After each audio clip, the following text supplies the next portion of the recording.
Hey guys, what's going on? Welcome to another episode of the Lanes podcast. Just before we get onto the podcast quickly, guys, just want to talk to you about our new sponsor that's come on board, Books and Gifts Direct. Books and Gifts Direct is Australia's largest direct seller of books and gifts. They sell their products from lunchrooms, reception desks, and they're in other places like schools, childcare centres, businesses, hospitals, community centres, and other corporate entities. Their books and gifts sell up to 70% off recommended retail price, and as the leading direct seller of books and gifts across Australia, they have a strong buying power, and without the overheads of a shopfront, they can afford to pass on significant savings. So guys, if you definitely want to have a look at this, I recommend it. Link will be in the bio, but let's not waste any more time, guys. Let's get into the episode. All right, guys, what's going on? Welcome to another episode of the Lanes podcast. On today's episode, we have a special guest in the building, Liam Moss. We're going to do a little one-on-one with him, talk about his life journey and everything in between, guys. So let's not waste any more time. Let's get into the show.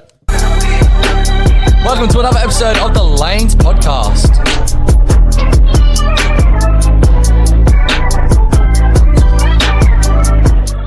All right, guys, welcome to another show. Moss, what's doing? What's happening, man? Nothing much. How you been? Yeah, pretty good. Doing what I can in this lockdown, you know. Yeah, how's lockdown going? Yeah, tough. Tough? Yeah, it's very monotonous. Monotonous, that's the word of the day already. That's the word of the day. Yeah, no, it's the same old thing. Like, it's nice to have a bit of a break, or it was at the start, and then, you know, things start to... Feels like normal life now, doesn't it? It just feels like we're into the same type of stuff. Yeah, you wake up, do the same sort of thing. It's, yeah. It drags on, yeah. Mate, lucky you got a pooch butt when lockdown first came in. Yeah, no, we were lucky. Me and my partner, we thought we would add an addition to the house. So. Yeah, little Poppy. No, little Poppy, little golden retriever. She's been a treat. Yeah, since no pest. No, she's good. She's not very, like Zippy. No, she's very well trained. She's very good. That's good. Yeah, no. So what we're going to talk about, we'll start off humble beginnings. Where'd you grow up? How old are you? What's doing? Yeah, I don't know. Where do I start? I grew up in Bly Park. You know, BP. Yeah, you know, you walk around the streets, no shoes, no shirt, just running ragged. Yeah, I've moved around a little bit through my early years. Went from Bly Park to a few different houses around South Windsor. You know, playing footy and whatnot, and then we move into to Schofields, and you know, eventually picking up basketball, and you know, a whole lot of things in between. But yeah, I've moved around quite a bit throughout my life, and yeah, we'll go back from the start just a little bit, because you did basically the summary. Growing up, how was your childhood? How many? Because I know you're one of many, right? Yeah, yeah, one of a few. So I'm one of seven. So it was just me, my two older brothers, my younger brother Ethan, at first in Bly Park, and then soon after my parents split, and then we ended up moving to me, my mum, and my two older brothers and my younger brother. We moved to where was it? Grange? No. It was Milam Street in South Windsor, just up from the netball courts. Yeah, yep. And then that's when I was just coming into high school. Yeah, okay. Yeah, I was just starting high school at that age. So went to Hill Sports for footy, as well as my older brother. And then that's just where a bit of my personality came out. Really? Yeah, no. So because you say you went to Hill Sports, living in South Windsor is not very close. No, like if people don't know, it's probably about a 30, 40-minute drive. Yeah, or somewhere around that. Yeah, something close closer to that. 40. Yeah. You know, so like, what made you want to go there? Because I know your older brothers went there, obviously, but what made you want to go there? Well, I don't know. To be honest, I love playing footy. My older brother was going there, and he always comes back with stories of which one, Chris or Kieran? Kieran. Yeah, okay. Yeah. He comes back with stories of stuff that happens at school, and when you're a little kid and you look up to your older brother, it's like, oh shit, I want to do that. You know, kind of want to live in his footsteps a bit. Yeah. So that's where that sort of came from, and then I already knew a couple people going there, but it was mainly because my older brother. You know. Yeah. So the footy, you start off at footy, because I know, because we're going to talk more about your basketball, obviously, and how we met. But footy, that was your first real sport that you really loved?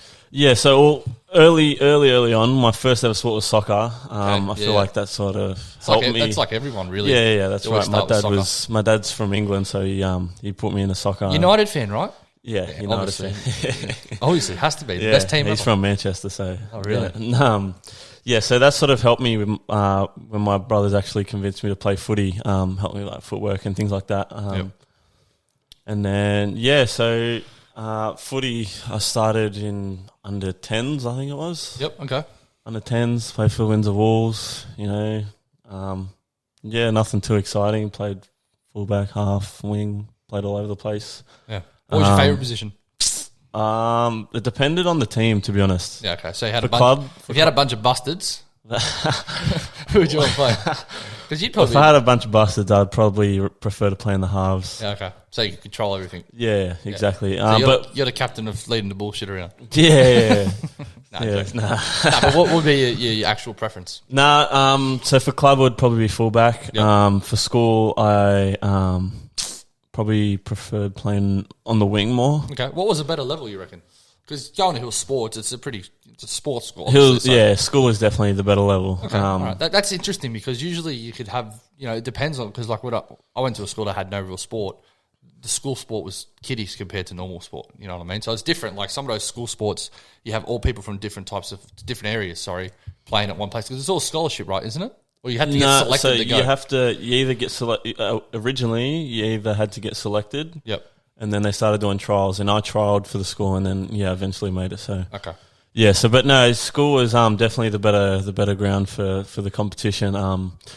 For Windsor, I was playing Division 2 just because they didn't have a Division 1 team, and it was annoying because it's similar to my early stages at basketball. I always felt like I was good enough to play in Division 1. It's good that you felt it. Yeah, no. Because obviously, go on. Nah, so and I sort of proved that like going into school footy. Well, it's hard. It's hard. Like when you live in certain areas and obviously you'd want to go play for a club that's in Div 1.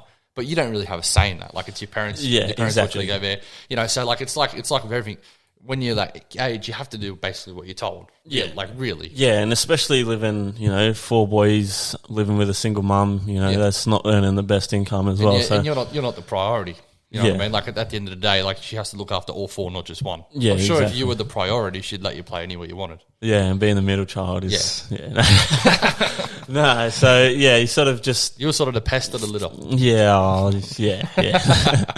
Nah, so Windsor was pretty much 100, 200 metres down the road from where I lived. Yeah, so it was a good club. It was got some juniors there. Moyes played there. Matt Moylan. Yeah. Lockie Coop played there. Yeah, a some few. Good players, Regan Campbell-Gillard played there. First graders that played there. Yeah, no, exactly. So, school was definitely where it was at. At first, I definitely played the first few games for school, and then I sort of shifted in and out, and then going from 13, 14, 15, 16, it was where I was sort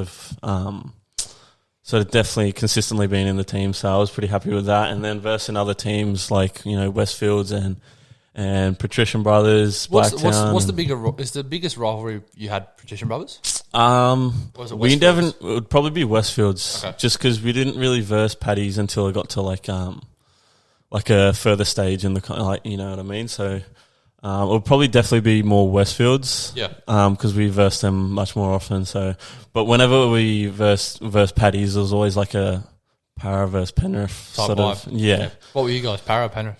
We had a bit of a mix, but it was probably more Para. Okay. So obviously you would have lost. Yeah.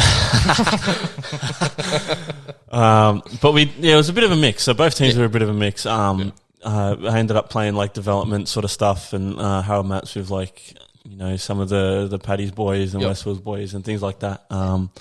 But so everyone sort of knew each other. Everyone in and out of school. So it's kind of like that nowadays with sport. You just know everyone. Especially with social media, it's massive. Yeah, and if you don't know someone personally, you know of someone. Yeah, exactly, because you get to see them now. And talking back on footy, did you ever try to progress higher up?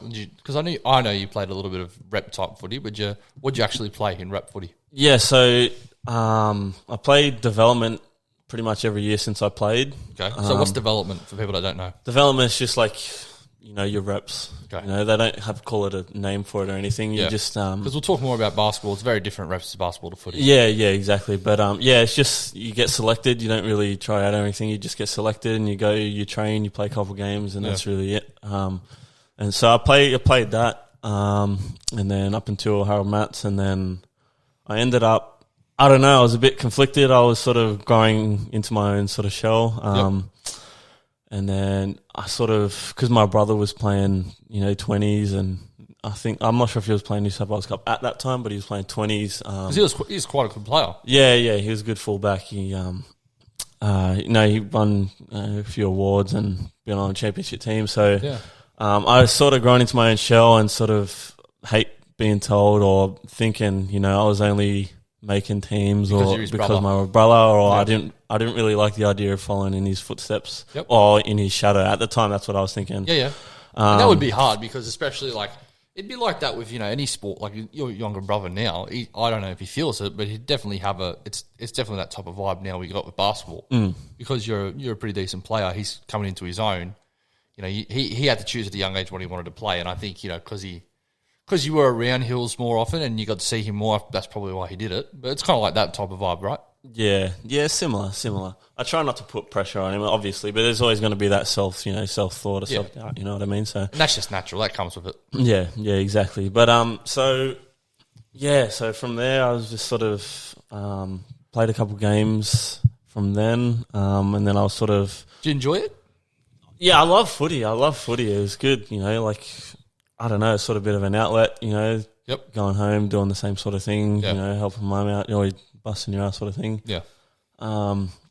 It was good. And then, in the off season, all footy players, they do something. Yeah. I was playing OzTag Okay. every year sort of thing. So basically footy was kind of like your main outlet for sport. Yeah. Your main sport. Yeah, exactly. And then, because, they don't play it in the summer, so everyone played like touch or OzTag or something. Yeah. You'd be probably a better touch or OzTag player, wouldn't you? No. Really? Yeah, no, I was actually... You would assume that, because if you played halfback, fullback type vibes, you'd obviously be a faster player.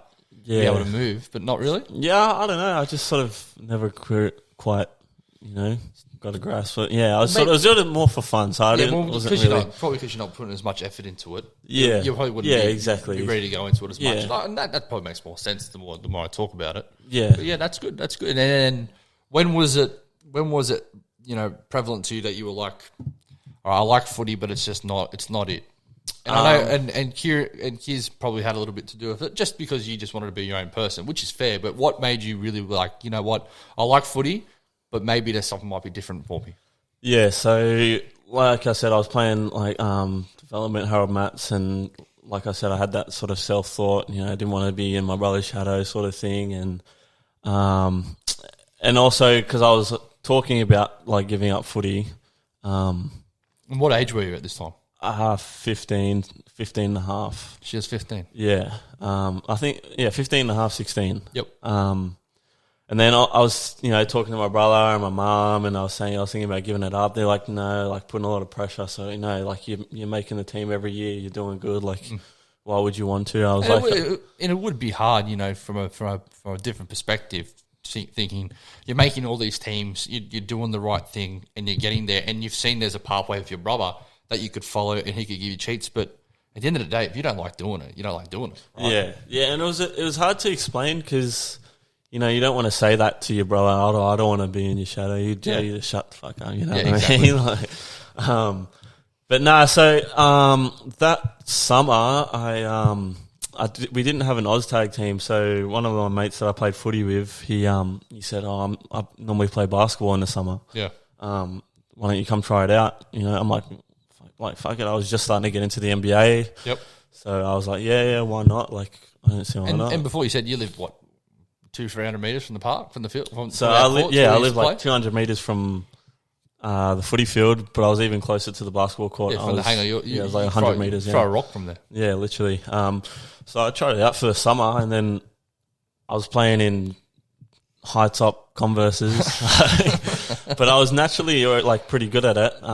I had like a... Yeah, we get it, mate. We get it. We get it. You no, well, I just picked it up pretty quickly. I just didn't really feel out of place. And then, like, I think that season we either won the local comp or something like that. So you're just basically playing social, local comp, basically. Yeah, exactly. Kind of like we did also, just to stay fit a bit. Yeah, exactly. Just, playing something, doing something, keeping busy. And then, like, I really enjoyed it much more than I thought I would. And because I was, I was at school for footy, we were still training every week, and we were still playing games. I'm like, I might I was seriously thinking about giving up footy, so I did. And then the winter, I tried out for reps for basketball at Hawkesbury. Yep, the hang-up.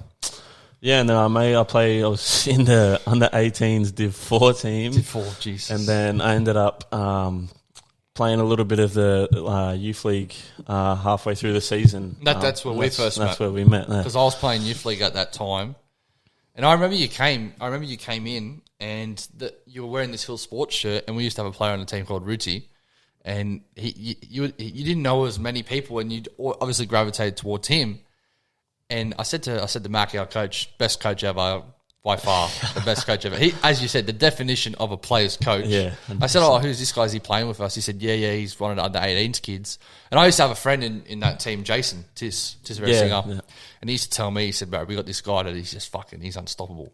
And I was like, "Really?" And you came to train, and you held your own from the get-go. And you look at it, you were under-18s, and we're playing under-22, so it's like 4 or 5 year gap.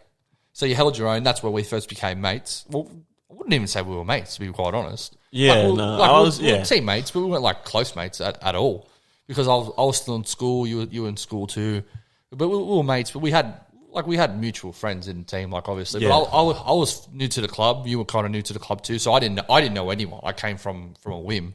So when knowing that, how was that transition from going to footy, where footy boys, they love to have fun, and basketball, I think they like to have fun too, but they're a little bit less of a tone. How was that going from high energy, like it's high energy, like the footy boys, they're great people, but they love it. They love to get around it. You know what I mean, and they would know what I mean too. And that's not being disrespectful or anything, but they like to have fun. And then basketball people, they like that, but like it's not as much of a community outlet. It's you know what I mean. It's more like, because it's called reps. You kind of take a little bit more.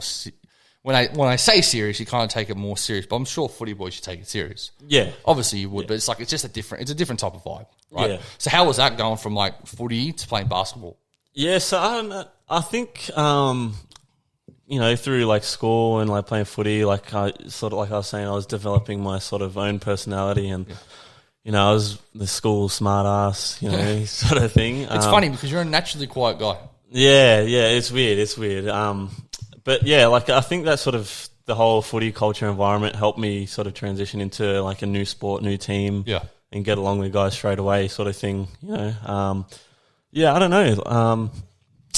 It is definitely not as, I feel like footy, there's like a natural culture already in the system. It's pre-built. It's like it's already there. Because I played footy when I was a kid, but there was obviously a community feel. Like after the game, you'd have a barbecue, or you go to a teammate's house.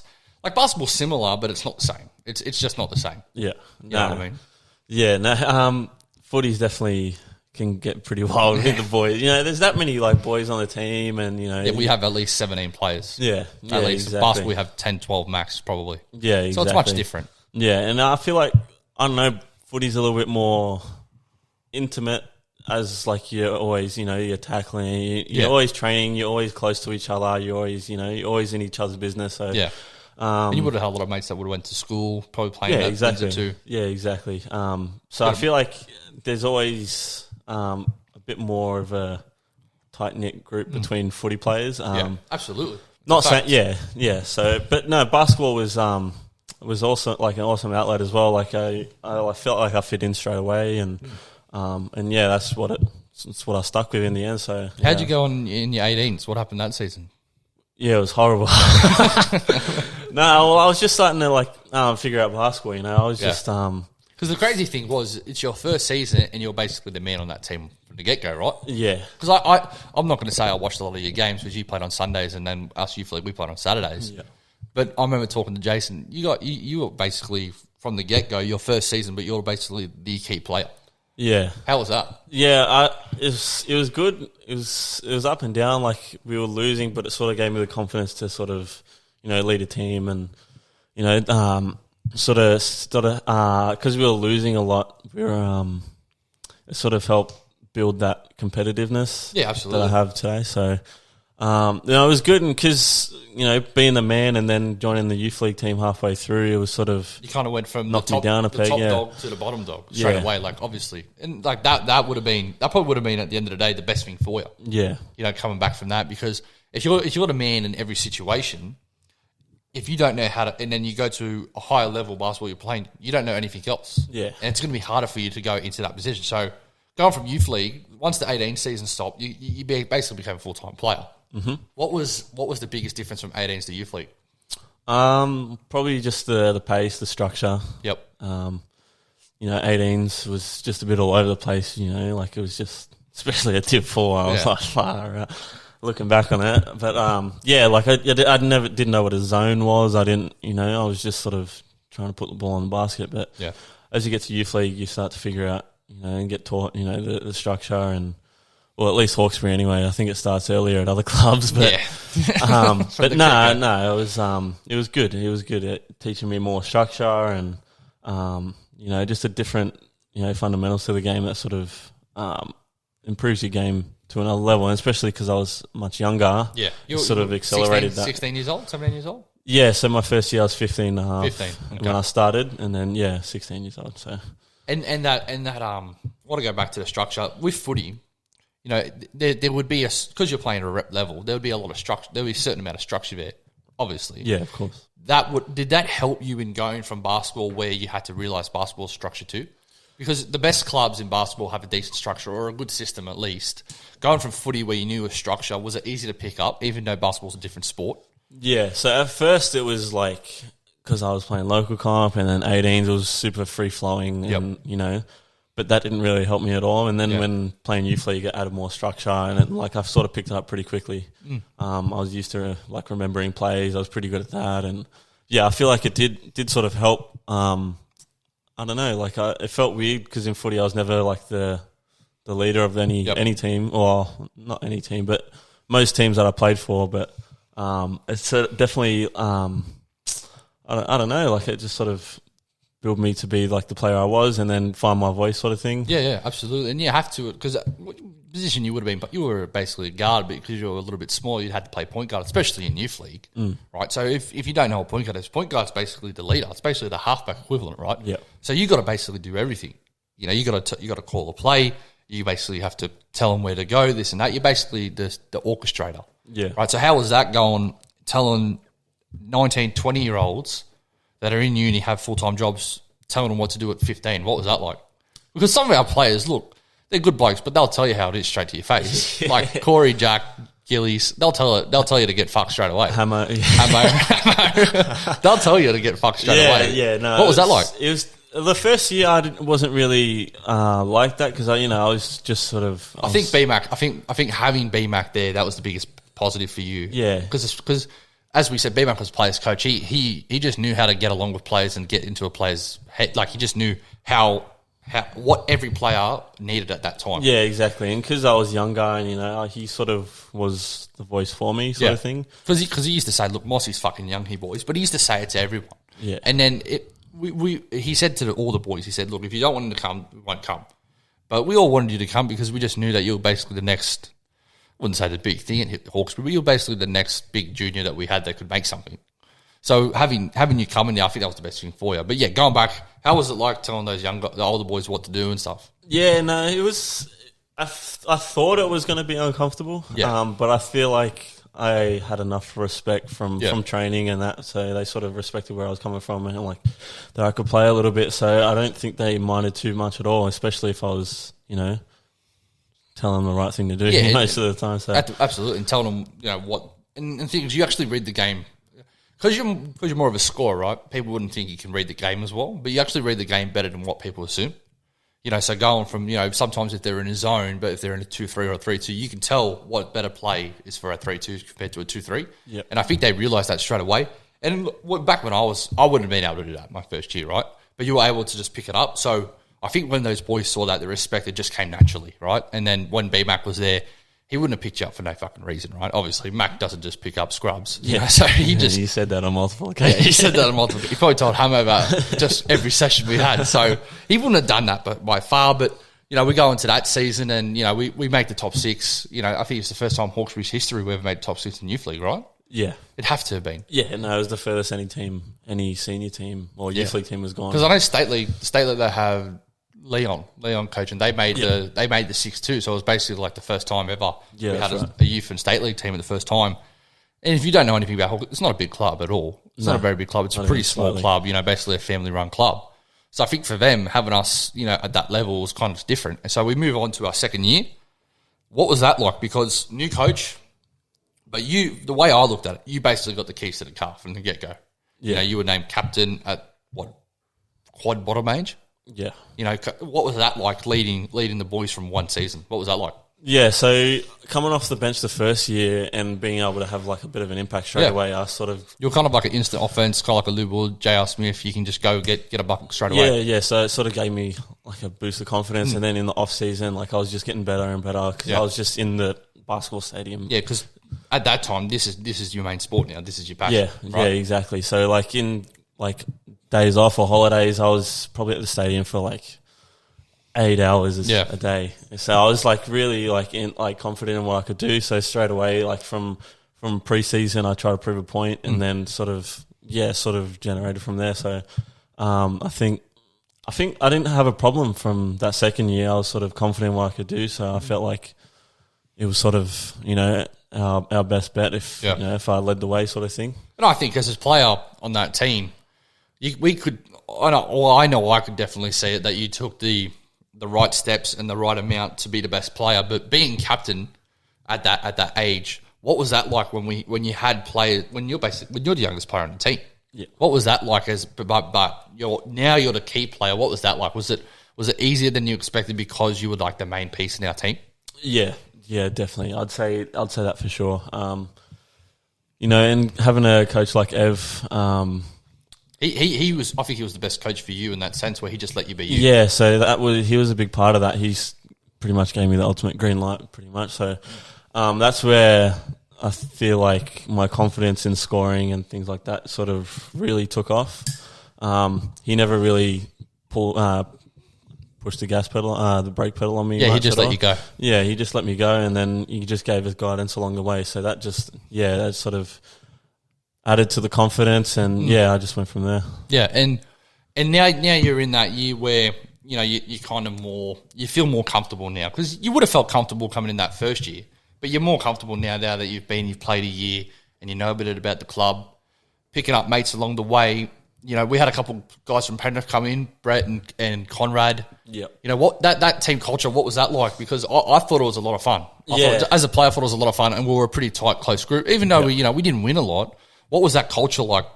From the get go? Because I thought it was pretty good. Yeah, no, and because we had older guys age out. Yeah, like Dozer. Yeah, exactly. So like yourself and I, like we were there from the year before. Yeah, I was the youngest player before you got there. Yeah, which is crazy to sound because we're 2 years apart. Yeah, exactly. So so they aged out, and then it was sort of we were like me, you, Hamo, were sort of the only guys that were there from the last year. So Dozer was there. We were already King. We were already automatically put on that that top pedestal sort of thing. We were the top dogs, even though I was younger. We were already there and established ourselves. So, no, it was good. And then the new guys came in and they just slotted in straight away. They were a good laugh. And the best part about it, coming from a club like Penrith, it's a bigger club than Hills straight away from the get-go, right? Yeah.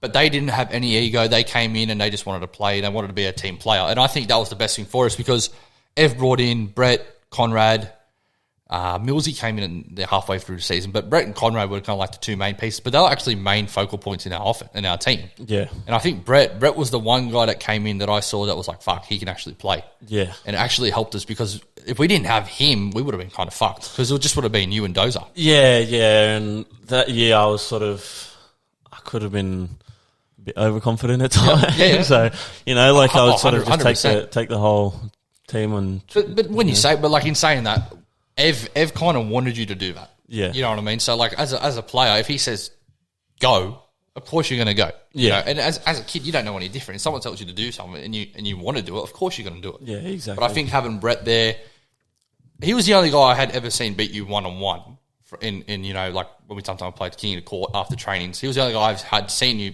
beat you one-on-one as a kid. So I think having him there, it helped you out, tenfold. But in saying that, it actually made you be a better player. Yeah. Because you realised that you obviously got better than him once the season went, but he was probably our best player to start the season. And I think, from watching it, because I got to watch a lot of it, he pushed you more than what you thought, what you realised. Yeah, no, for sure. Especially because going from 18s being the man, and then the next year you think you're the man from the start, and then a new player comes in, and then you got to prove yourself again. Because the first time I knew he was good was when we're doing some drill. We were 3-on-3, up and back, and he's on the right sideline. He's passed it, and he's just ripped baseline and just dunked it. Yeah, and I saw it. I was like, oh fuck.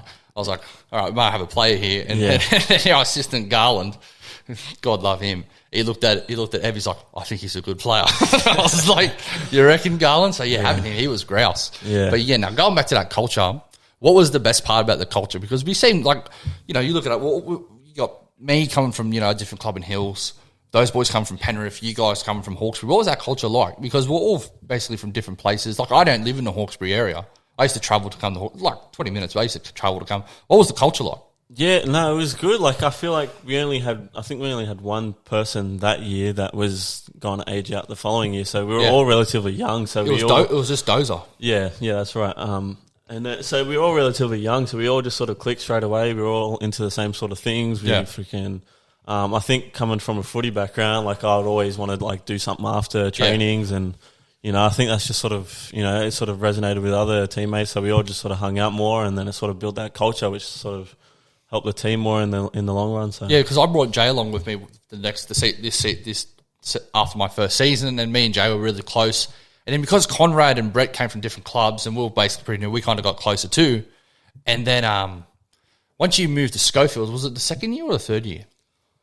I think it was just the end of the second year. Yeah, I think probably. Yeah, but so when you moved to Schofields, you didn't have your license or anything, so I always used to give you a lift. Yeah. So then from there, we became much closer, and then from there, that culture I think built, because once you got closer and more acclimated with the boys, I think it just made that where we used to go to trips. We used to go to Newcastle. We stayed at Newcastle. Even though we didn't have to, we just stayed to places where we could. And I think that culture built it, because at the end of the season, we didn't make the finals, but we won a couple of games that were better, and I think that's that. We're competitive through the whole season. We were competitive. We weren't a great team, but you look at our team, we were pretty young. Yeah, we were pretty young apart from one top age. But that season, it was a fun season. But then looking back, now we're in our third season at Hawkesbury. It was a big change. It was a massive change, because we come from another new coach. In 3 years, we have a new coach in Tonksy. But we had some guys that come from Penrith that were actually like Brett players. Yeah, they were legit players. Like we had Tom, and then Dale come through, and then obviously they were good players, probably weren't as good as you. But that kind of took us from not even making the finals to that. All right, we're top four here, and we could probably we have a real good shake of in this comp. And even though we didn't win it, what was that like going from? Because Hawkesbury never. I don't care. Hawkesbury never had an expectation of winning a comp.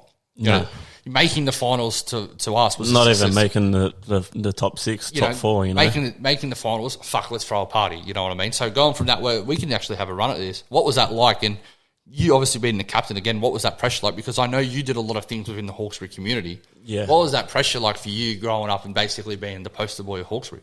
Yeah, so I was named something at the end of that second year. You're basically an ambassador for the club. I was the ambassador, junior ambassador. You shafted me for it. Nah, so I was doing a bunch of stuff there, and you were doing heaps. Yeah, you were doing heaps. Yeah, I was there pretty much every day after school and every day in the holidays, and I was just there every day, and I was doing a lot of the coaching, the little kids coaching, and then I was playing in all the local comps, the 16s, the 19s, the Wednesday nights, Open men's. But yeah, I don't know, it sort of, I proved my point, I proved my worth again in that second year after the new boys came, and I felt like absolutely. I ended up leading the team better than I thought I could. Even though we sort of fell short of the six, and then, putting in all those hours in the basketball, in the gym, Because sometimes, I used to come on Thursdays, we used to sometimes after the season even finished, we used to have Thursdays. Some of the boys used to come to the court. We used to play pick up. Yeah, exactly. That culture we built and still from there. Me, you, Conrad, Jay, Hamo. We just built that culture. But going back to it. Yeah, so I don't know. I just kept the competitive edge. Just sort of kept growing, and then the next season. Pre-season came, and then you see all the new faces. You're like, that competitive edge. It was a bit of a shock, wasn't it? Yeah, it was a bit of a shock. No one was really expecting because they going back into that season, they said they wanted to come play for Hawkesbury. There's not a lot of players that want to come play for Hawkesbury. At all. Like, I came to Hawkesbury because at the end of the day, I thought, you know what, I could probably make it here. So I came here. You know, same with Brett and Conrad. They got cut from Penrith. But those boys, they didn't even trial at Penrith, Tom and Dale. They came to Hawkesbury. Yeah. So that competitive edge you're talking about, I think it made us better. It made us much better. And it made us a club where, you know, people were going to come. And then T ended up coming from Conrad. Yep. Bryden said he was going to come, but he never came. Yeah, I wasn't as close with Bryden, but I know you were. Club up with. He did it. He's like, I'm coming next year, I'm coming next year. And Conrad used to say, sure you are. But yeah, having those boys come through, it kind of gave you where your role in that team, and I could see it from the get-go, it was very inconsistent, where you were sometimes starting and then you were coming off the bench. And as a captain and the best player, you can't come off the bench. Yeah. So what was that like, coming off the bench and then just not knowing your role from the get-go, where the season 4, Ev, he let you do whatever you want to. Tonksy, I don't say he pulled you back, but he wanted to control you in a sense. Yeah. Would that be a right way to say it? Yeah, I think so. And like that's not a negative tone or anything like that, but he wanted to control everyone, which is fair. Yeah. And because we were all young, like you can see why. But yeah, the year before I had the green light. I ended up getting Rookie of the Year, and then coming into the next year. Player too. Yeah, you shafted me for that. Rookie of the Year of the comp, and then of the club, player and MVP. Yeah, Rookie of the Year for that club. You didn't get scoring champ that year, did you?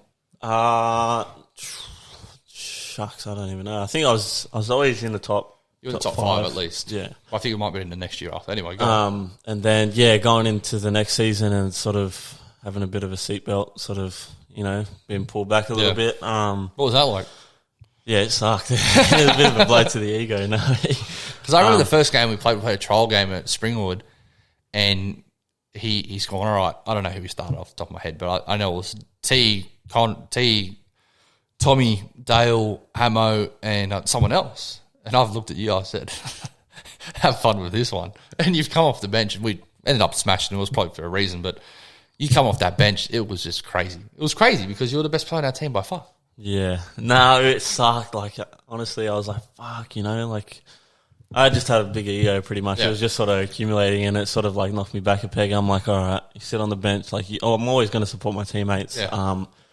But yeah, as soon as my time was to go in, I was like, fuck, like, here we go again. Like, show them why you should be starting, sort of thing. So I feel like it sort of just helped keep growing that competitive. It's funny like that. I think it helped you in the long run coming off the bench as the best player. Yeah. Because it made you realise, fuck, at the end of the day, I can still be the best player, but I still won't come off the bench. Yeah, and I think still come off the bench. As much as I didn't see it, it might have helped our team as well, sort of saying that he didn't play favourites. And I don't think so, because if you're the best player, you got to play. Yeah, or not in a physical sense, but like mentally, you know, if you're a player and you're it's kind of be like, he'll start anyone. And I think that was good, because at the end of the day, Tonksy just played whoever he thought was going to be the best at the time. He didn't have any set starters from the start of the season, at least. Yeah. At the end of the season, obviously, you get your set players. Yeah. But I think that was the best thing for us, because sometimes he started me, sometimes he didn't. Sometimes he didn't even play, you know, a quarter. I think that was the best thing for us. Yeah. But yeah, going back to that season, I want to talk about a little bit more about that friendship we built, like me, you. Going back into that, that's when we became, you know, pretty good friends. Yeah. You know, that was our season where we kind of became pretty close. Yeah, 100%. So I was, my mum was busy doing stuff, so I was always needing lifts everywhere. Yeah. And Dozer was always my lifts, like in that first year. But yeah, once with that year with Ev, and then furthermore the year with Tonks, you were my Uber everywhere pretty much, and we just had a lot of long car trips up to, you know, Newcastle, Moss Vale, and fucking everywhere. Just just sort of getting to know each other and just and then from there we became pretty good close friends from there. And then that year we were playing, and I was working at Cranbrook in the eastern suburbs, and then I said to you, he said, you want to get a job coaching basketball? He's like, oh yeah, fucking all right, no worries. And then that was basically your first ever real technical job, even though it was a pretty easy job. Yeah, second, but like first one I enjoyed. What was that like? What was that like coaching in, like, because we've gone from, let's be honest, we've gone from the west, the like, we're in the heart of the west to the heart of the eastern suburbs, where, you know, let's be honest, we looked pretty raggedy going out there. You know, well, fucking, especially me with that long hair. But, you know, going out there, what was that like? That difference of, you know, basketball and just difference of life there. What was that like? It was shocking. It was shocking, to be honest, because That was sort of towards the end of that season with Tonks. Because I'd been working there for a year, and then our boss Whitey, he said, "Oh mate, if you know anyone to come, coach, it'd be great." Because I think he liked having us Westie boys out there because it made us look more diverse, I would say, Cranbrook as a school. Yeah, probably. Because when I first applied for the job offer, it was at Cranbrook. So I thought, oh, fuck, Penrith's not that far from Hawkesbury, it's not too bad. But it was Cranbrook. I was like, fuck. So it was actually pretty fun. But what was that like? Yeah, no, it was. I think that brought us closer together because, we were taking the long trips, getting stuck in traffic. It used to be at least 50 minutes a trip up on the minimum. At the shoe, yeah. At the minimum. If we got there in 45 minutes, that is a good run. Yeah, very, very. And there's no 45-minute trips because you always got to stop at Chargood Charlie's. Fucking got to stop at the Chargood Charlie. What do you mean? That's your favourite chicken shop now? Is that not wrong? Yeah, no, true. Did I introduce you to that? 100%. You know that. No, but, we get there and we no one sort of extended a handshake or wanted to chat with us. No one liked us. No one wanted to chop it up or anything. The best guys we had there was Jimmy, James. James was a nice guy. Whitey was obviously it's good. funny that it was like that because Steve Whitehead, he was the most laid back, easygoing person. He is the best boss I had. Not snobby or anything. He's the best boss I had ever had. Yeah. He was grouse. He was so good. He let it, mate, he didn't care. Like, if we couldn't come, we couldn't come. He just figured it out. But yeah, going from that, we had, a couple of good boys was Ed Finlayson. I don't know if you only worked there 1 or 2 days a week. I was working there four or 5 days a week, even though it wasn't busy days. I was working there most of the days. But James was a nice guy. Ed was a nice guy. Hamish was a nice guy. But I think the best thing about that, it kind of opened our eyes because we kind of we played against a lot of those players. Yeah, from those clubs. That following year, I was already at ACS, and then I was going to be playing for Norths the next year. So I was definitely. They asked me to play for them, and I know that's Div 1. And then a lot of the guys that were working there, they were playing Div 1. So I was like, they weren't talking to us. They'll fuck with pretty much. But I think if shoe on the other foot, I'm not defending them by anything. But if we had people from Eastern Suburbs come to us, they probably thought that they're a bit better than us. So they probably a lot of them didn't even know where Quakers Hill or fucking Hawkesbury was. No, they didn't. Like, the furthest place they go is to the city. That's as far as west as they usually go, right? Yeah. So they wouldn't know anything. But yeah, I want to touch back on that ACS. What is that? Because a lot of people might know it. A lot of people might not know. What is ACS? Yeah, it's very different now to what it sort of was. Yeah. So the Australian College of Sport, and they have heaps of sports they do, right? Yeah. I'm not too familiar with all the other sports, but with the basketball side of things, it was like a 2-year college sort of thing based in Olympic Park. With a bunch of very well experienced coaches. My favourite one being Robbie McKinlay. He was probably the most important coach I've had. Yep. He sort of took sort of the talent that I had and sort of added the IQ to the game and the smarts to the game and, reading defenses and all sorts of things. So it made you from just a player to an actual, like from a player to an actual player, yeah, like it's kind of like the way I like you could describe it. It's like when LeBron went from the Cavs to the Heat, like he actually learnt the brains and the what you need, not just physicality wise, what you need mentally, what you need, like all the physically you'll be fine, but that can only take you so far. Yeah. So I think when you started playing at ACS, that was the year of 2016, right? Because you graduated 15 in high school. I could see from then you were just going up and up and up, and that season at Hawkesbury we played. We ended up running short. We didn't make the GF. We ended up losing to Hills where we all play now. But that was, I think, where it was like I said to you. I said, look, if we don't make Div 1, you got to go somewhere else. Like, you can't play here. Like, you're going to get, not being a prick or anything, but Hawkesbury can take you so far. I think you reached I think you reached your point where you wanted to take it more serious than what us other boys wanted to. We just basically did it because we like to have a bit of a run and have a bit of fun. I saw from there, and once you went to ACS, I just saw that point where you were just like, all right, I'm going to take this serious. Norths was the next stop for you, but what made you want to go to Norths? Because I knew that you kind of had a little bit of interest from the coach started talking to you, but what made you want to go Norths? Because you probably could have chosen anywhere you could have wanted to go, but why Norths out of all places? Well, pretty much a lot of the boys I was at ACS with, they were going to Norths, Some of them were in similar situations where they were at, clubs that weren't as big, and they wanted to play at the best level. And then I know one of the players was already playing there. Yep. And he told told the coach about us, and he invited us all to the tryouts. He wanted to sort of play, so that's what we did, and it sort of felt like the right thing because we were pretty much all a shoe-in for the team. So yeah, and your coach there, Greg. Yep. I thought he was a really good guy. Well, how was he like as a coach? Because I used to come to your training sometimes. Sometimes I used to drive you there, and I used to go into the city. What was he like as a coach? Because he was probably the most different type of coach you've had from what my perspective was. So I never really got to see you coach at ACS, but he was a pretty different coach to all the other coaches we had. What was he like? It was funny because going from Robbie McKinley, who can be very vocal, you yell at you if you doing the wrong thing, or but knowing that it's coming from a sophisticated, intelligent place, he knows what he's talking about.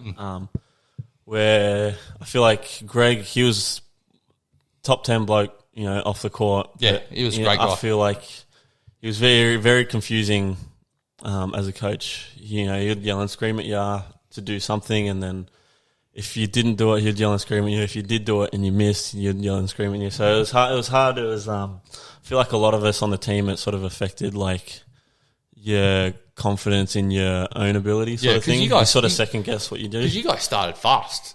So we lost our 6-0 or something like that? We lost our first game. Yeah.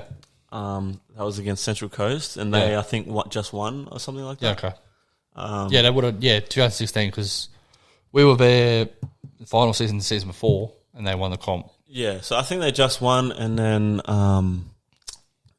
then after that, like, we only just lost. We were losing the whole game, and then we only just lost. And then it's sort of, because we were all good mates, we just all bonded so well, and then the chemistry showed on the court. So we won like 7 games in a row. And then, I think just sort of mid-season, just copping shit the whole time, for things you didn't know you were doing, and, it sort of didn't really make sense. So I think it sort of just affected with everyone's mental, and everyone's roles started to change, bar a couple. It sort of put a damper in our season. So we went on a bit of a losing streak after that as well, which I think then we went to the States. We had like a North trip. What was that like? Because that would have been a lot of fun. Yeah, no, it was awesome. We spent a week just being coached by a college coach. Being taken through what that's like, how a college system runs, and having coaches show up and, scout you the whole time and versus other teams. And no, it was awesome. It was a bit of an eye-opener, seeing a different perspective from another well-renowned coach. Yep. And just seeing another side of basketball, more of the smarts of it as well, and what it sort of takes to get to the next level sort of thing. Yeah. So that helped a lot. I helped build confidence playing in front of people as well. 100%. Have to. Yeah. And then we came back, and I think we lost a couple in a row, but then we went on a winning streak and just scraped back into the quarterfinals, into the top 6. And I was at that game, unfortunately, to tip in, whatever. The what can you say? The drama of that last game was pretty fun. Yeah, we versed Manly at Manly, and there was a questionable call at the end. Yeah, I remember Greg coming up at the after. He's like, it's fucking bullshit. It wasn't a basket, this, that. Did you think it was a basket? Yeah, it's hard to say. There was a lot of questionable calls throughout the game, but that's basketball, Because it was just a tip in before. It was a tip in. It was a tip in. I think someone missed a shot, and I think Brandon put up a hook shot, and then he missed it and then tipped it in. Yeah, I think it was. I think it was a little tip, but at the end of the day, I don't think it defined the game. No, we didn't really deserve it, to be honest. Our season was up and down, and just sort of pretty much. You guys played better than what you probably anticipated. Yeah, because that finals format, first and second team, they had the week off, and it was 3v6, 4v5. So if it was actually 1v6, you probably would have got pumped. Yeah. Probably. So, that season ends. But going back to that college trip, that trip you had to America, you got a bit of interest from college, right? And then you had your coach, Ron McKinley, get you some interest from college. Going to that process where, you're looking at maybe going to college, what was that like? Because you would have had to, really, think about, okay, if I'm going to go to college, I'm going to have to really push myself and take it to the next level. What was that like where you're like, all right, this is my next goal in basketball in college? What was that like, the recruiting process? and like, you know, really just putting all your effort into going to college. What was that like? Yeah, it's a bit daunting. Like, you just get hit with so much at one sort of thing. Like, you don't know where to look. It was good. Like I said, playing in front of all the coaches, it helped build confidence and playing in front of people, and that sort of stemmed from my previous America trip as well. But yeah, I don't know. Like, you go from big fish in a small pond, and then you jump into another pond, and then you still sort of don't even know it's a fucking pond. It's an ocean. Yeah, exactly. But I don't know. Like, I was, I don't know how to explain it, but it was different. You know, having a lot of attention, and we were getting a lot of. It was a bad time that we took our trip because we were getting a lot of offers, but they were all. It was only the time where I think Div 3 or something was coming through, but because I put out like a bunch of mixtapes and things like that, so I got a lot of it, like, attention. Because Greg got you a lot from Div 3 colleges, right? Well, I had a lot from Div 3. Div 3, but was it you used to tell me there was this, you used to tell me that there was one college that I'm really thinking about going to, Anderson, Div 2. How'd you get that one? Yeah, so I had a bunch from 1, 2, and 3, and then obviously grades weren't as good as I wanted them to be, but Robbie McKinley actually used to play in the States, and then he coached in the States and coached college ball as well. So he had a contact that he wanted me to get in touch with. I sent him my mixtape, and then he got straight back to me, and then we sort of teed it up. And I was getting ready to. I was going to be redshirted the first year because I was going to go in the February intake, the mid-year intake. But that was that February year, South Carolina. That February year basically ended in March, right? Yeah. So you didn't really miss anything because you went to February. Yeah. So you basically would have had a night. You basically would have got to America in February. Probably stayed there till the start of the season, right? You probably wouldn't have came back. No, I wouldn't have came back. No. So you wouldn't have came back. So you probably would have been there from February to start of the season. So you basically would have had a massive off season there where you probably would have been able to just work on your game, right? Yeah. So I had a full ride to Anderson, South Carolina, and then what was that feeling like when you realised, fuck, I just got a scholarship, a full ride? Yeah, it didn't. It was like it was weird. Like, I don't think it fully truly sunk in. Yeah, because I never actually got to take that opportunity. I think once I got there, I would have sunk in a lot more. But, like, honestly, it was amazing. Like, someone that really wanted you, was reaching out to you, checking up on you every week, and making sure you're staying on top of things. So the arrival was all smooth. Yeah. And we'll talk a little bit about you in that season, 2007 season. I remember you went out to America for a holiday, and you came back, and then I asked you to come, just fill in for one of my local comp teams. And the season was done, but you came and played that season. And I remember that game. I remember you had, I think in 30 minutes, fully timed, you had 46 points or something in a local comp game. Yeah. And I've looked at it. I thought, fuck, this guy doesn't even belong to play in Australia anymore. I thought you were that good. I thought, he's probably going to make it. So going to getting that preparation, what was the preparation like? Because, you're basically like, you've got this date where you're set where you're going to go. What was the preparation like? What were you doing during the week? Because you're still at ACS, right? We were on holiday for ACS during that point. Well, what was the preparation like? Were you training every day, or were you kind of like, because you already got the scholarship, you were kind of like, fuck, I can just chill out a bit? No, so I was through ACS before the break. We were training 5 days a week, and you're in the gym, and then even on weekends, you're putting in work. And then after that stop, I'm like, fuck, I got to keep this fitness level up. Yeah. So, like I said, you're in the gym all the time. You're playing pickups. Doing what you can. And then I was playing local comp at Hills. That was when I made the switch from Norths to Hills. Because I got the way you got into local comp. I once you went to Norths at 2017. I went to Hills, and I was lucky enough to play at Hills. I played youth league. I played Div 2 just for fun, but I was lucky enough to play there. And then I made some pretty good mates through there. And then they were making a local comp team up, and I said, "Oh, I got this player that wouldn't mind come play." And then they're like, "Oh, who is it?" And then he's like, "Oh, name's Liam Moss." One of the guys on the team we were playing with played Youth League Div 1. He said, "Yeah, go get him to come play." And I remember the first game you came to the local comp, TJ was there, Tricky was there, and then you walked in, and then the best part of it was I was like, "Who the fuck's this guy?" And I remember you came in, and you probably had 20 something in the first game, and then people were like, "Oh, shit." So what was that like coming from now you've come from Norths, come play local comp at Hills. I know we're tangenting off into here. How was it like going from another club, you know, and then them kind of, you know, really trying to recruit you to come play youth league there? What was that like? Yeah, it was sort of, I feel like I made more of a name for myself at Norths. Yep. I was one of the leading scorers again. I jumped from Div 2 to Div 1. I was still the leading scorer, so had massive like confidence in what I could do. But going from another club, I still haven't been playing basketball for that long, so you know, I've got to start the process again. And do you think it was easier that I was there? Or do you think it was just, you know, it was just a bit of a foot in the door?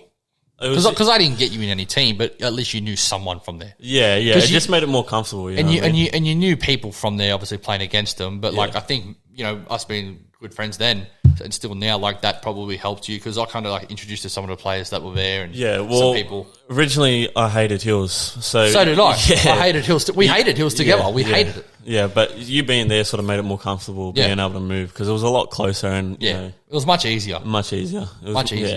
It just made sense. Yeah.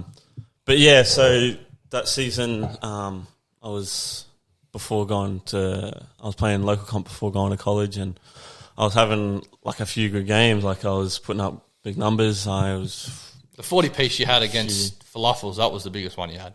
That was where people were like, oh fuck. Yeah, so I remember you had it. I was like 46. Everyone was shocked. I wasn't shocked.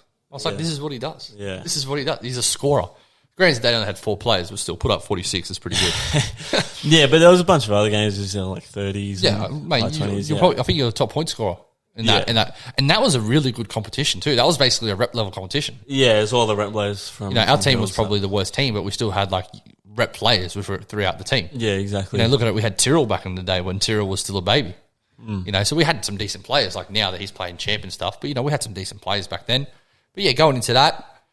You know, we played that, and then, you know, you have some pretty good games. The next season, the first game, you don't have to get too far into if you don't want to.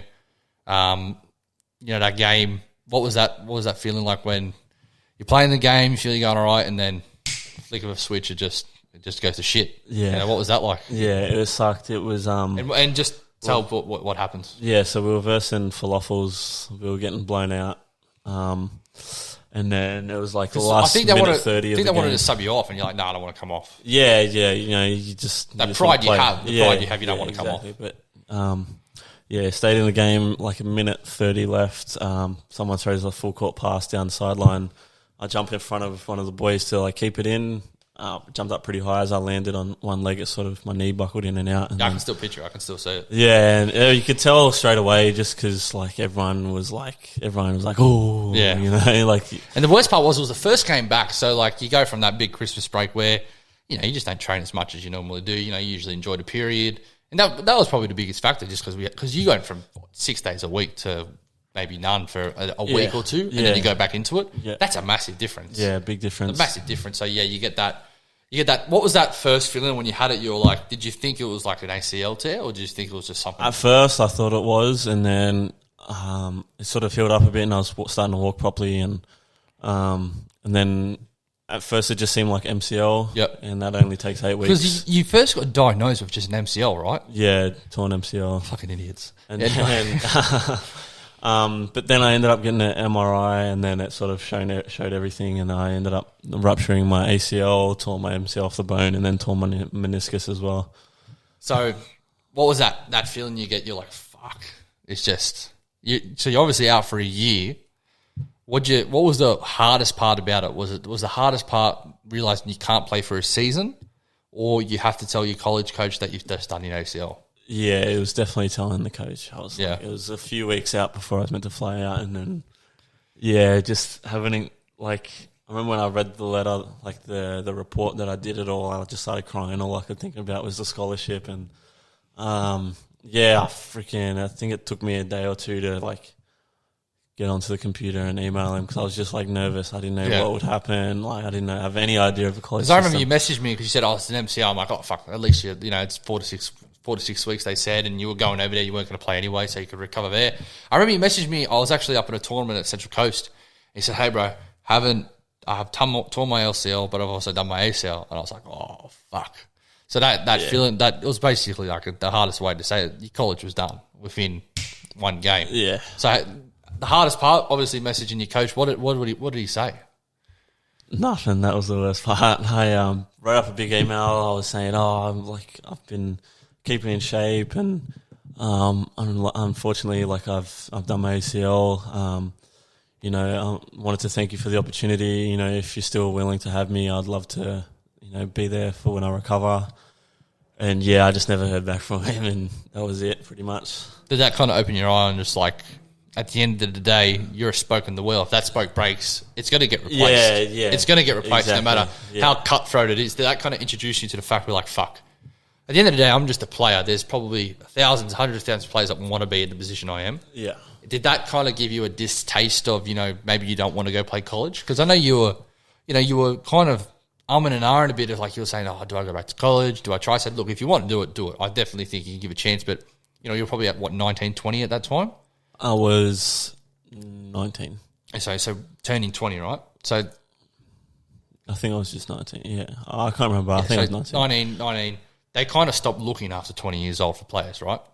It depends on what level. College, at a higher level, right? But you can always, play certain levels and then transfer and whatnot. It doesn't stop you, sort of thing. At that age. At the end of the day, I don't know anything about this. Yeah, I was never a college recruit, so I never knew. But going into it, did it kind of leave you a distaste for not trying to pursue it anymore?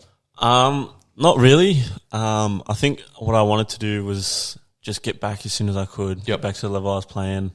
Because I was playing for a new club.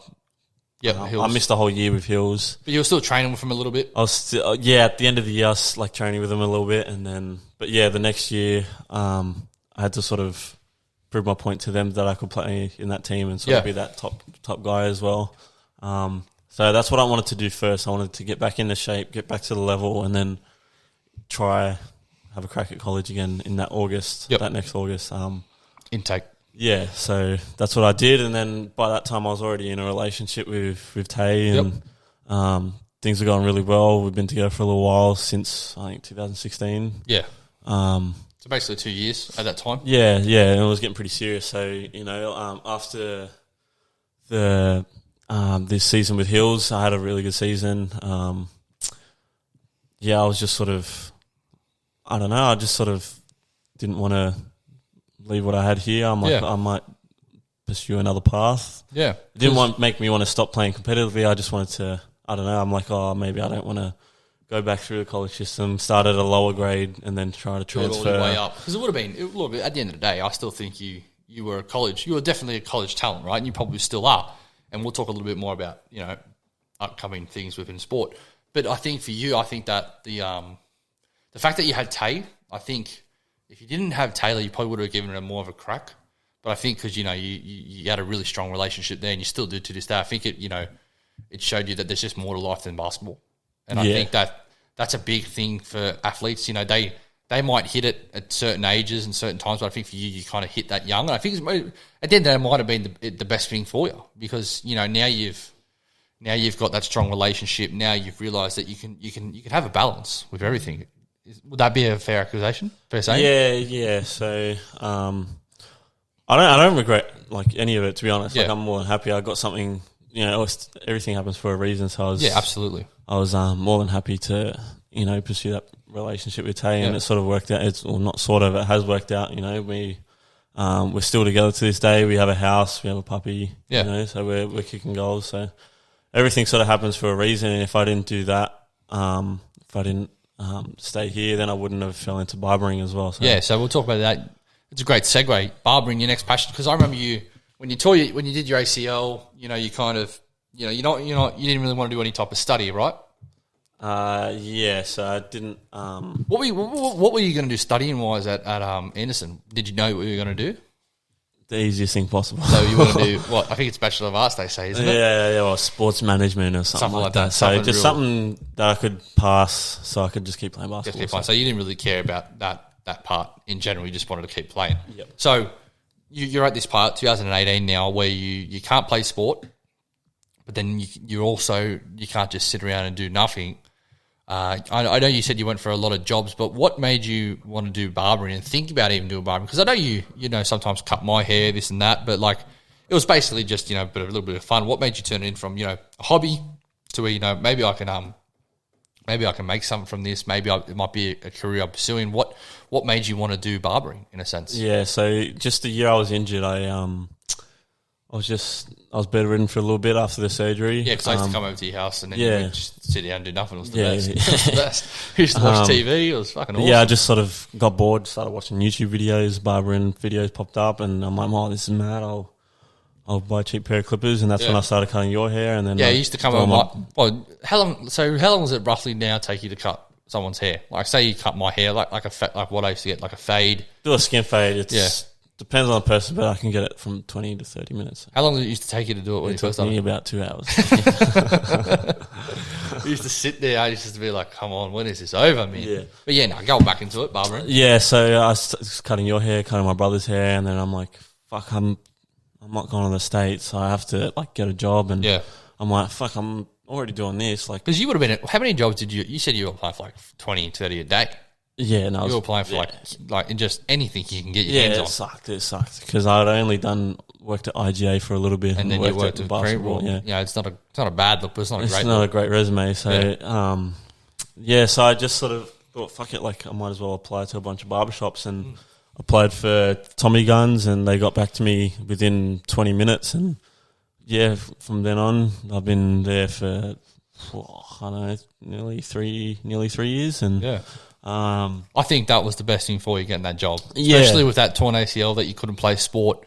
That factor it had on you, because you look at it, talking about this potty, sports basically being your passion, your outlet, everything really, right? Yeah, so it gave me something that I didn't really know I wanted, and it sort of filled that void. It gave me a passion for something else other than sport. And when you first got there, your first couple of days, your boss, AV Vinster, as I call him, what was he like for you? Because I know he's been a great boss for you. What was he like because it kind of probably made it much easier going into the workforce and going into work. What was he like as a boss? Yeah, no, he's awesome. He's, like in basketball, you have a player's coach. He's someone you want to play for, someone you want to work for. He's just easygoing. He doesn't ask too much of you. Just he put me in,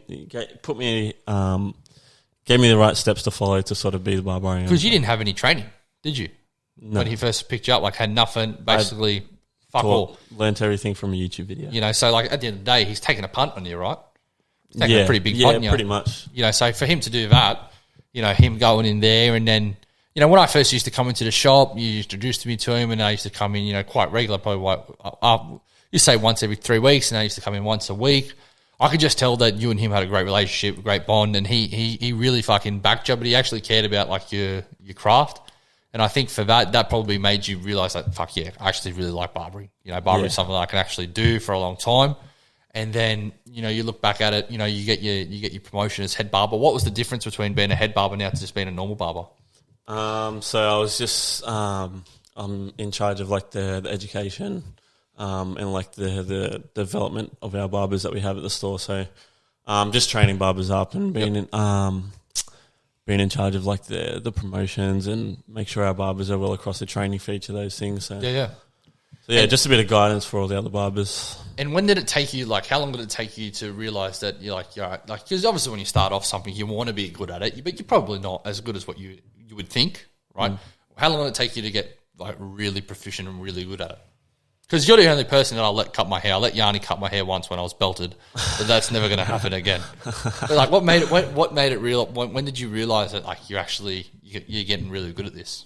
Because before we go, you wouldn't get head barber if you weren't a good barber. You just can't. No, exactly. But I had a lot of clientele, and I realised that when it was a lot of clientele of people that I didn't know. Yeah.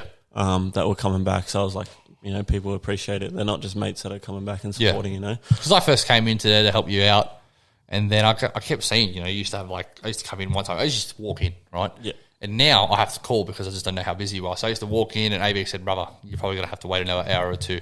So that's when I realised, fuck, you're actually getting busy, more popular. So going back onto that, sorry. So I was just getting more popular, and then, other barbers in the store are coming to me and asking me, how do you do this, or asking me for advice, or how do you help someone with this product and whatnot. And then, I just sort of realised from then that, I was sort of fit for that role, and, sort of brought me to where I am today. So. Yeah. So going on to that barbering now, is that basically the the main thing in your life right now, you would say? Like professionality-wise? Is that basically your main passion over basketball now? Because obviously you still play basketball, but is that like your main focus now in you would say like main passion? Or is it still basketball? No, still basketball. Like it's awesome because I know what I want to do outside of basketball. Yeah. Before I didn't have a clue what I want to do other than sport. It's sort of, like I said, filled that void, and now it's like a passion that I can see myself doing for the rest of my life. Yeah. And diving into all different areas of it as well. But yeah, it's nice to know that I have something to fall back on. And it's something that you enjoy that you fall back on. Yeah, it's not exactly. something that you like, I like it, but I don't know if I could do it for the rest of my life. Like, you'd be happy to do this for as long as you can. And is there any goals for you in barbering? Is there anything you want to do, in barbering like that? Like open your own shop or, own a Tommy guns, this or that, anything like that? Yeah, I don't have a clear-cut idea what I want to do, but I know like I really enjoy the education side of things. Yep. Something like going into other barbershops and holding sessions and just sort of being like your own boss in that sort of sense. Yeah, absolutely. And then also the head barber role in the shop as well is what I love doing. I'd love to be like your national educator for all Tommy guns in New South Wales. Because you had a person that I met once by chance. What was his name? He lives in Queensland. Fraser. Is he the head barber? Is he the job He's you're the doing? national barber educator. And that's something you'd like to do? Yeah, so he's just one person that sort of goes around to all the Tommy guns. There's about 16 stores in Australia, so he goes around and helps with all the training, but it's hard for one person to do all that. So we only have like a visit from him once every quarter, if that. Okay. So yeah, my bosses have been signed off to open, I think, 6, 7 more That's stores. So everywhere around Sydney? Yeah, just around Sydney, and then. So, obviously, the more that grows, the more responsibility I'll take on. You obviously have to take on, yeah. Yeah, and I'd love to be... That's AV and own them, yeah? Yeah, that's right. And, they've obviously opened up, offered opportunities for me to take as well, other than that. But, yeah, I'd love to be like the national or the state educator. Yeah, that would be Tommy pretty guns. cool. You get to go over, do different types of stuff. And, you're looking at that. Would you ever think of investing? Yeah, it's definitely come across my mind and something that we spoke about with Alex and Anthony. Nothing like certain or anything yet, but yeah, it's always nice to know. Well, at the end of the day, you're still 23, you're still young. Yeah, but yeah, now going back onto that, I think at the end of the day, like the way I look at it, because we're pretty close. I think the initial injury, it was tough to take, but I think it made you maybe a little bit realise that there's more to life than basketball. Yeah. I think if it never happened, you might have never done barbering. Exactly, that's what I mean. Like, everything happens for a reason. If I didn't do it, like, I wouldn't have, probably wouldn't have had a house that I'm living in now. I wouldn't have been in barbering. It happened in 2018, 3 years now. You got a house, you got a little fur baby, you got Pop, and then you got Tate, a new car. You're ticking goals now at 23 years old, which is pretty impressive. So I think that, like, the injury was obviously a tough thing to take, but I think it kind of helped you in the long run. That just from a perspective, outside of perspective, I haven't really told you that, but I think it kind of helped you in the long run. And then, you're still playing basketball now, and we'll touch a little bit more on basketball now. Like, big plans. We can't really go into what it's called and this and that. Well, yeah, we can. NBL 1 happening in Sydney, NBL 1 East. It was going to happen last year, but it's happening this year. Hills, you're going to play at Hills, NBL 1? Yeah. I'll take my talents now. Didn't get any other big offers? No. Reese sweetened the pot for you? No. No, I've been lucky enough to be coached under Reese this year, and I'm happy that he's leading us into this new venture sort of thing, going into NBL 1. It's exciting. It's exciting for the club. I think it's something that we needed. It's the right step forward. Yeah, and I think, like me coaching youth league, possibly...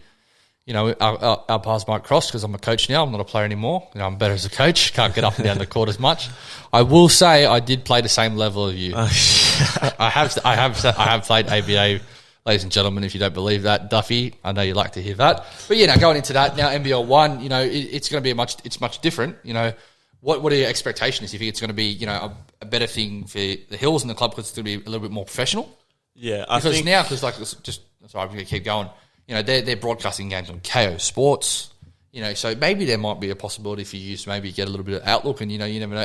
NBL could be a possibility now. Yeah, so I think because there's a bit more of a direct route, to the league. Basketball's never had that. No, it hasn't. It's not their fault. It's just hasn't been as big of a sport. But now it's getting bigger and bigger. Exactly. I think so. There's more of a direct route, and players will now be able to eventually be paid, and Yeah. there's more sponsors and, you know, more exposure. So I think it just invites more talent. So I think the talent of the league will just get better and better, and it has to. Yeah, I think it would just bring out better, like you know, the better players throughout Sydney, and yeah. So I'm really looking forward. I'm probably the most excited I've been, most motivated I've been in basketball. And being in lockdown, right? Because you can't really do barbering at all. It's kind of like your passion, and you're just waiting for that you know, that time where you're like, fuck, I can go play.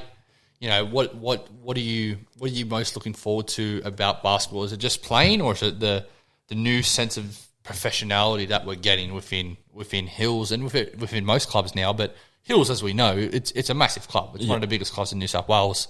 Is it more exciting to be playing ABA at a big club, I mean, NBL 1 at a big club, or just playing NBL 1 at an average club, like a big, not a big club, but like a medium sized club? Yeah, no, I'm definitely looking forward to be playing, but now even more so that it's more of a professional sense. You know, there's going to be a lot more going into it. There's a lot more thought and a lot more like facilities and opportunities for the players. So because at Hills we're pretty fortunate. We have 6 courts, and then we have Dural, then we have Benny Malane. Malane. So we have about 9 courts at the moment, which is the biggest any club has at the moment. Bankstown have 8 courts, but half of them are kiddie size anyway, so that doesn't really count. But yeah, I think, you know, looking into that, I think it's just going to make our club even better. And, you know, I think, you know, if we start to get successful at NBL 1, it's just going to build us even better. And I think, you know, looking at the team now, you're probably the best player on that team. And, you know, you look at it, you're a younger player, more of a blue chip asset to our club. So I think you can only make us better. And then, you know, in an NBL 1 with the process of possibly playing NBL or DP, is that a goal for you to try to get? Or is it just try to be the best player you possibly be and just let that sort itself out? Yeah, so I haven't really tried to chase one sort of thing. I've just wanted to be like, especially now, just improve yourself as much as you can, improve your body, you know, improve the way you train. Yeah. Be the best player you can be, and hopefully that takes you somewhere. And if not, then I'm pretty content with that. Yeah. You know, so I think I'm too old for a DP spot. So I'd have to chase something more. Well, you never know, because there's like Wiggity Dave just got one with Melbourne United, but in saying that, he has been DP at other clubs. Yeah, but like there's still an opportunity. Would that be something you're looking for? Or is it anything, or if it just anything happens, it that happens. Yeah, if it happens, it happens. But I'm definitely striving for, you know, the NBL. Yeah, if I can. Yeah, if you can, absolutely. And then definitely feel like I'm. Would you care? Would you care any club? Would there be a club in particular you'd like to go to, or any club? Any club. And would you just straight away do it, or would you have to think about it? No, I'll do it. Fuck, that's pretty cool. But yeah, because I think there's definitely an opportunity, because now there's going to be more spotlight on it, and then, you know, you're looking at players like Bawali. You know, he's come just from college straight into a pro gig. I think there's more, you know, outlook on people that are, you know, in New South Wales now, because you look at it, Victoria is the mainstay for basketball in Australia. It is the hotbed. They produce, you know, there's no shock that like Giddy's making, you know, NBA, you know, Dyson Daniels is going to be there most likely very soon. Bogut, you know, kind of led the path. You know, most of these players are from Victoria. Do you reckon you can kind of see, you know, New South Wales kind of being a bit of a hotbed now for basketball?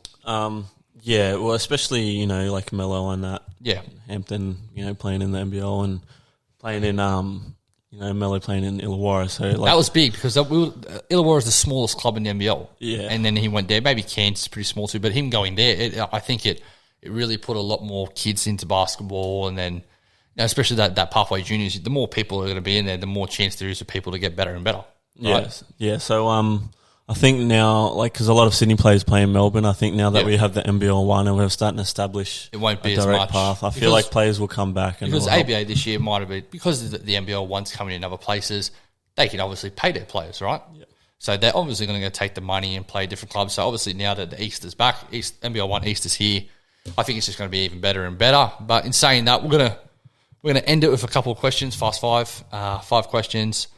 Favourite drink to drink? I know you love your soft drink. If you have to narrow it down. Sharks. Favorite drink? I'll give you a top 3. Give me a top 3. Soft drinks, I'll go Passiona. Oof. Different. Not a lot of people would say Passiona. Actually, sorry, strike that. I'll go Strawberry Fanta. Strawberry Fanta? That's an import one, isn't it? Yeah. I'll go grape soda, like Welch's grape soda. Welch's kitties compared to And everything then else. Dr. Pepper. Dr. Pepper sucks. Nah. Dr. Pepper sucks. Next question, please. If anyone likes Dr. Pepper, just drink medicine. It sucks. Obviously, you all know my theory on Pepsi Coke. Pepsi's better, but Coke has distinct different flavors. Have you seen they changed the flavor of Coke? Is this about you or is it about me? It's about me. It's about me. You seen they changed the flavor of Coke? Yeah, no, you told me, yeah. No. I told you, all right? I'm fucking 3 months without it, baby. I'm fucking tonguing for one. No, I'm joking. We'll go favourite movie and why is it Borat? No, I'm joking. Well, we basically have we both agree on the best movie ever made. Shawshank Redemption. Shawshank Redemption, the best movie ever. What's your favourite movie? Favourite movie is probably either... I think I know what it is, but I'm not going to say it. What do you think it is? Law Abiding Citizen. Yeah, so it's either Law Abiding Citizen or Training Day. Training Day. I've never seen Training Day. I haven't seen either of them, to be quite honest with you. Training Day is... That's got Denzel in it, right? Yeah, it's my favourite actor. What's that about? Okay, I won't about worry. cop shit, yeah. Cop shit. Yeah, you like all that type of stuff. We'll go favourite basketball player. Kawhi Leonard. Yuck. Why? No, you just before. If you stayed at Toronto, would you have gone for the Raptors? Most likely. Most likely, yeah. Most likely. Bullshit. You said you were going to go for him. Yeah, only if he stayed. He should have stayed if you ask me. I reckon it would have been much better for his career, much better for his personality and brand. Yeah. Like, he's in LA, I get that, but like, fuck. He could have been the man in Canada. And he could have had Drake with him. Fuck. Oh, bro. Yeah, but no, Kawhi Leonard, he's been my favourite since San Antonio. He's he just gets shit done. He started as a defensive player and sort of built his game to an all-round all-star. Kind of the opposite of you. Yeah. You started as a scorer and you still can't defend. Next question. We'll go, what's your favourite food? Favourite food? Oh, shucks. I don't have a favourite food. I have an extended palate, you know. I love Mexican food. I love burgers. We like everything, really. You know, burgers are probably my favourite, actually. Burgers is like the most consistent because you can get a burger anywhere, right? Yeah. But like the thing is, Five Guys is opening up soon. But that's going to be a place we're going to have to hit up. Yeah, you said Five Guys is pretty good, right? I haven't had it. Yeah, Five Guys is pretty good. It's up there. It's my favourite American. Probably Five Guys, Chick-fil-A, Popeyes. Still haven't had Chick-fil-A. I'm still waiting until they open in Perth. I'll drive all the way there. I don't care. Now we'll end up with couple more questions. We'll go favourite superhero in any of the superhero movies. Because I know you like your Marvel and stuff like that. Yeah, it's definitely not Batman. Batman's the best. I don't care what anyone says. Batman is the best. I don't like superhero movies that much, like in the sense where there's just so fucking many of them. But like Batman and Spider-Man are the best. Yeah, you're just a bit boring like that. But Nah, it's probably the Hulk or Black Panther. See the Hulk. Like, why the Hulk out of all people? Because who the fuck's gonna mess with the Hulk? The big guy, the purple guy, Thor. Not Thor. Thanos. You know what? He's not a hero, but if you're counting him in superheroes, he's my favourite. Thanos? Yeah. His favourite character, he's my favourite. Gotta love a fucking villain sometimes. Yeah, no. Duffy's a villain. Nah, fuck that guy. We'll go favourite NRL team, and that's Kitties. Hold on. We're gonna get it done this week, right? Yeah. We're getting it done. It's a lot. We're getting it done. I can't wait. All right, we'll go last one. Favourite piece of advice you could give to your younger self 3 years ago? Just be real with yourself of what you want to do, and take the necessary steps. Have the passion, and don't be so caught up in what everyone else has to say. Know what you want and really go for it. You know, chase what you really want to do, and don't take no for an answer. Yeah, that sounds pretty good. Yeah, and then I think that's going to give you even more. And I think you know, looking back at it now, you look from where you were from the start. You know, from to now, it's a massive jump. It's a massive jump. Yeah. You know, and I think you've been able to learn and grow through so much. But you got I really appreciate you coming on the show. But yeah, I just realised appreciate how good our friendship is, and I was really looking forward to getting you on. And I don't think I kind of caught you by surprise getting you on the show, but I think it gives you a real good insight to what life can be like. What ups and downs you can have, and I really appreciate you coming on the show. No, I appreciate it. All right, bro. No worries. Well, this is the one of the first episodes of the one-on-ones. Guys, are becoming more often. But guys, thank you for listening. Make sure you like, share, and subscribe. You'll hear all that later. Thanks for listening to another episode of the Lanes Podcast. Make sure you like, share, and subscribe all of the content that's coming your way. Hit us up on Instagram at LanesMedia_, all under capitalized letters. Thanks for listening, guys, but most importantly, have a great day.